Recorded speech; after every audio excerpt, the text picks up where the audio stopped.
Hey guys, welcome back to Real Life with the Reynolds. If you are new here, my name is Christina and this is my husband CJ. And this channel is all about encouraging and inspiring you guys through our faith, our family, and also my music. This is our first video of 2019. And we want to share with you guys the most impactful things that we learned in 2018 because 2018 was crazy. We went through a lot. Yeah, we did. We grew a lot, we got a lot of wisdom, did a lot of things wrong, and want to share that with you guys. So some of you may or may not know, but 2018 started off with a miscarriage.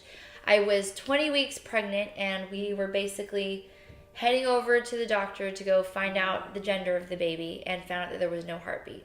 And that was probably the most painful, devastating experience that we have ever experienced as a family. I ended up going into the hospital and getting induced to actually give birth because my body was starting to respond like not in a good way. I started having like a fever or something, so my midwife was really concerned. So we went in, induced, and gave birth to a baby girl that we named Alexandra Claire. Yeah, we went from starting the year with the excitement of preparing for the new child to thrust into the fact that we had lost a child. We were really hit with like life and death and how life is so temporal and so fragile, and like in a moment it can be gone and in a moment it can be taken away. So the biggest things that we learned though was learning to mourn through that process. Yeah. We really kind of purposed in our heart to mourn the death of our child. Mm-hmm. And we spent an entire month where we didn't really focus in on anything else. We just allowed our hearts to respond however they were going to respond and be okay with that. I was giving value to my daughter as her being my real girl. You know, I was giving her value by allowing the pain of her passing to actually hit my heart. Mm-hmm. I was also putting myself in a position to get healing love, both from the Lord and from other people. We really learned to like press into the pain, not try to numb it. What I think is interesting about grieving is every time that we were hit with the pain and we would just either cry together or cry alone, I almost felt like I was closer to her. I was closer to touching like a bit of eternity. I felt like the nearness of God so intensely there to not take away the pain necessarily, but to suffer with me. So I also treasure those moments. We had, people that would tell us like how so many others that go through a situation like that, go through a tragedy, it actually tears their family apart. Or their marriages are tears their marriages apart, their friendships, they stuff something. They're not able to operate the same way later on down the road.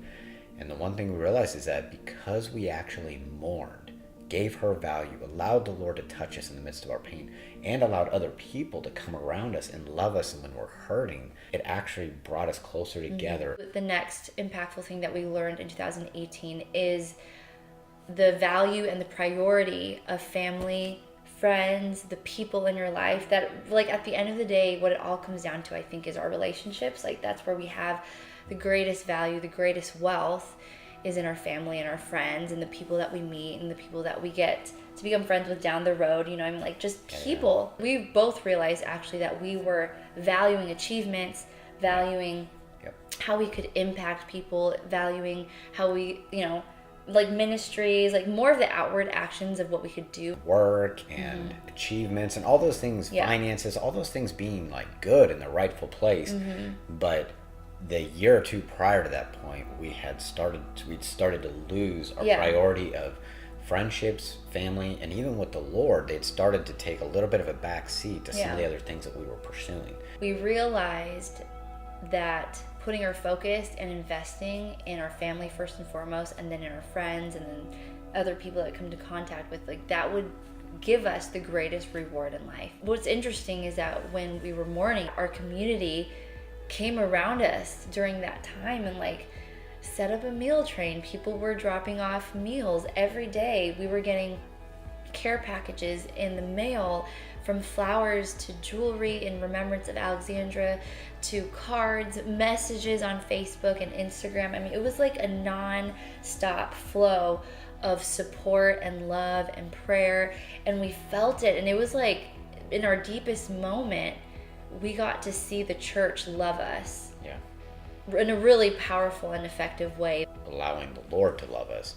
And from that, people began to love us. And then we just realized how we had got focused in on our relationship with the Lord had almost become just about the outward attainment of other things rather than our relationship with him, and then how that relationship affects our relationship with other people. It's just the first and second commandment. Yeah, really love simple. God and love people. Which actually leads us into our third point that we learned, which was the importance of getting clean now and clearing the air with people now, not waiting until a tragedy happens. Yeah. We actually had a very close friend of ours that ended up passing away this year. He's on his deathbed, and thankfully there's this time where I feel like the Lord gives grace for someone to be cognitive, like fully there, and then for friends and family to come around that there's been bitterness, strife, envy, anger, all the frustration, the things that were causing division suddenly don't matter anymore. And it was in that moment, forgiveness started to happen. I was watching it though, and I was thinking, why do we wait until that last moment to take care of those things? Yeah. And what happens if you don't get that moment? What happens if they pass away and it doesn't bring the family together? Like, let's get it done now so that we can enjoy one another and enjoy the love and the friendship that we truly do have for each other, and stop letting the little things get in the way of our relationships. 2018 was the year to really work through a lot of forgiveness, work through a lot of bitterness. It was really cool to see the Lord actually bring a lot of reconciliation between relationships, even in my own heart and in person. It's amazing how empowering, how wonderful it feels to be able to go to bed at night and feel like I have no beef with anybody. To be honest, getting to that place takes a lot of work. It takes being nervous, having to humble yourself. It takes vulnerability. It takes going, hey, I may go up to this person and tell them all these things about how they've wronged me or how I've wronged them, and it may not be received, but it doesn't matter. It's that taking that step is that step to feeling free. This is also with the caveat that the other person will respond. Sometimes you can only go so far. Yeah, for sure. You can put your heart on the line, you can try, and if it's not received, if it's not time, then you can't do anything with it. But that's just where you do your part, and then you pray into it and ask the Lord to help you in time and maybe create that time. Which leads us to our last point, something that really impacted us in 2018 and that we're actually bringing into 2019 really hardcore is the issue of enjoying the process.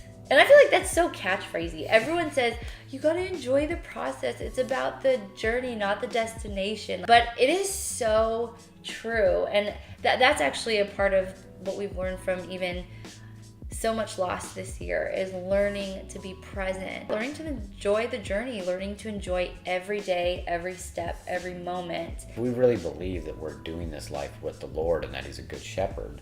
We can take courage in the fact that he is leading and guiding us through every step that needs to take place before we get to that destination, because it's so many people will even say once they get to the destination, a lot of people end up either not being happy, not satisfied, they lose their relationships. Or it's not even a destination, it's more like a goal. Yeah, they achieve a goal and there's so much other things in their life that's lost because of what it costs them to get there. The other thing about the process is that the process happens every day.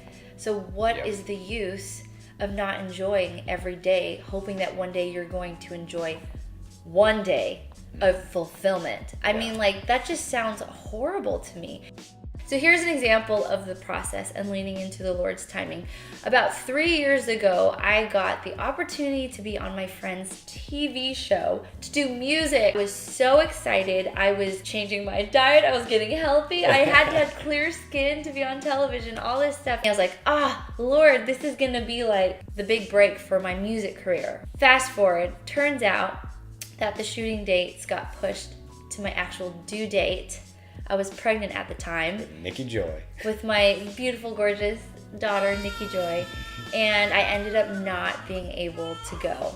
I was devastated. I mean, and not only was I devastated, but I was really mad at the Lord because I was like, God, why would you give me this awesome opportunity only to take it away from me. So it actually brought up a lot in my heart that I had to actually work out. Once you got over that, realizing, well, okay, well, if this isn't it, I'm going to continue to move forward. I'm going to continue to grow and pursue what what your heart was, what your dream was. And so you kept going forward. Yeah. After that, I decided to start doing YouTube a little more seriously and started Candid Conversations, interviewing Misty, Jay, Audrey Assad, Rachel and Melesse Fagutu, some more of my friends, and actually found quite like a lot of passion in doing that and learned how to talk in front of a camera. As I talk right now, I gotta talk in front of a camera. But I learned to talk in front of a camera, which little did I know that would be a skill that I needed to have. Fast forward now, seemingly on a whim, I get a phone call from my same friend, and she says, hey, can you fly out to London next week? We're shooting 20 plus episodes for my season 2 of this show. I was like, girl, I am there! And got to actually not only lead worship on this Christian television show, but I also got to be a contributor on the show as well. So I got to share points, share my testimony, all that type of stuff. If you would have gone the first time, you would have only done music, and really you weren't even ready for some of the other things. Not only was I much more prepared, but I had so much more to give and offer, just because of just growing in the last 3 years, like overcoming a lot of fear, growing a lot of self-confidence. Every time there's a barrier or a broken expectation, it's not about it saying no to the fulfillment of the dream. It's about realizing that there are things that need to happen in us first before we're ready for it. All right, so that's what we learned in 2018. Those are some really major keys that we're actually going to be taking into 2019 as we start this year off. And we want to hear what you guys learned in 2018. Yes, please. Like, comment below. We'd love to learn from you guys as well. Also, we want to give a big shout out to Cassie for making this episode possible. She actually reached out to me a few days ago and just told me about how she was really impacted by this channel and how she wanted to donate and help support the channel. So thank you so much, Cassie. If you guys have enjoyed this video, please don't forget to like, comment below, share it with your friends and your family. It just really helps get this channel out there to more people. And we will see you in the next video. Bye! Hey guys, welcome back to Real Life.